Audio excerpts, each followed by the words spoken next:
along with COVID, America's ongoing reckoning with racial justice has dominated the news over the past year. Now the Boston Globe and Boston University are launching a brand new publication aimed at transforming how the topic gets covered. Adam Riley has more. In the 19th century, Boston was a hotbed for abolitionists and the anti-slavery press. Bina Venkatraman, the Globe's editorial page editor, says right now that legacy of sustained engagement is worth resurrecting. So often when we're having a debate around a racial justice issue, it's because some major news event has happened. Then we lose the momentum, and then it seems like we almost restart the same conversations when the next incident happens. Which is why Venkatraman and Ibram X. Kendi, the head of BU's Center for Anti-Racist Research, are founding The Emancipator, a website aimed at fighting racism rather than just reporting on it. How do we get to a more racially just society? What's the solution set? What does it look like?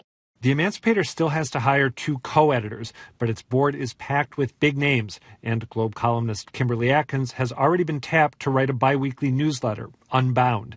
Judging from the media's response, there's plenty of appetite for the idea. Boy, the timing could not be more appropriate. The Globe has been down this road before, launching Crux to cover Catholicism and Stat to cover health.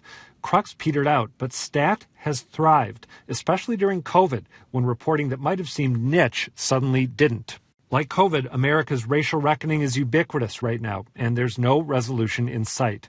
For the record, Venkatraman says Globe readers will still get plenty of coverage on racial equity. Uncovering racial injustice, uncovering issues with policing, housing, all of that is going to remain. Meanwhile, the Emancipator will have to deliver on some lofty expectations. All right, so we reached out to the Bay State Banner for comment. They've been around since 1965, and we wondered if they welcomed the competition. So we received a note back from senior editor Yahoo Miller, which reads in part, "There's never enough coverage of issues of race, justice, and inequality. As for the name, the Emancipator, I think when blacks were in bondage in the 19th century, that name was fitting. But I don't know if it's useful today to speak of blacks as being in need of emancipation."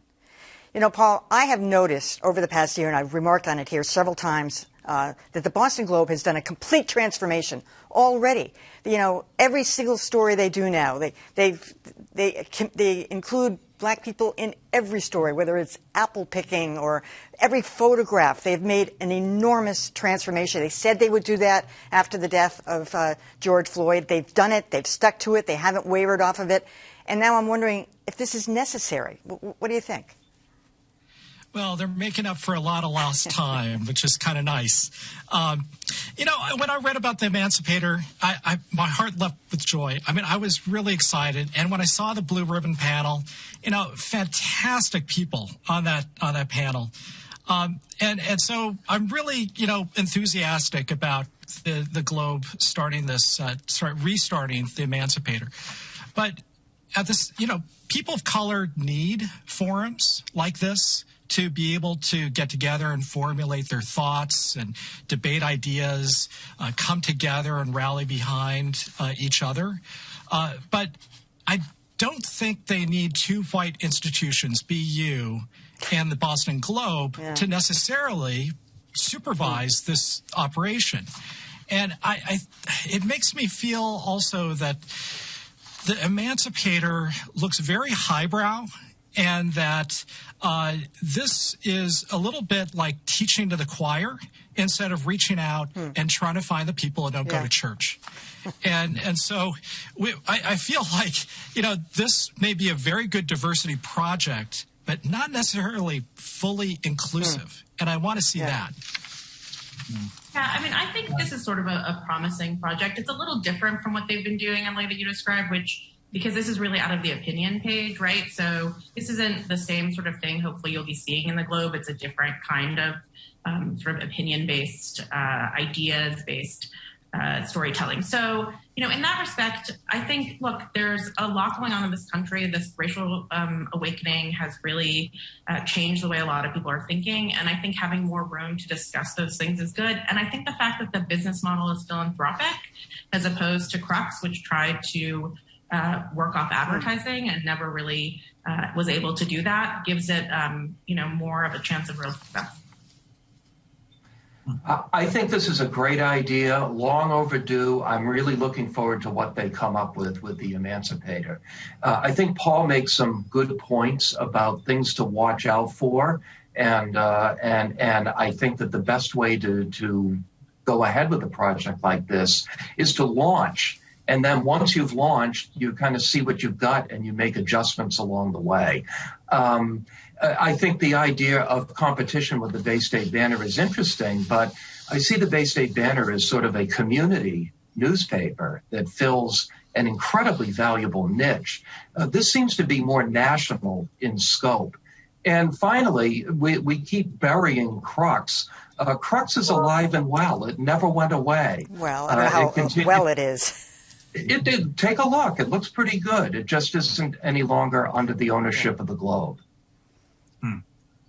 I push back a little bit on what Paul was suggesting there. I don't think the audience for this publication is going to be particularly the African American community or the Black and Brown community, and that would be actually the same situation of those the abolitionist newspapers, the Liberator and the North Star that was what in the 1830s, 40s, and 50s and so forth. The most of the readers of those publications were actually were white people and people of privilege and well education. I think I've thought the statement from the Bay State Banner editor was quite gracious and accurate in saying there's never enough.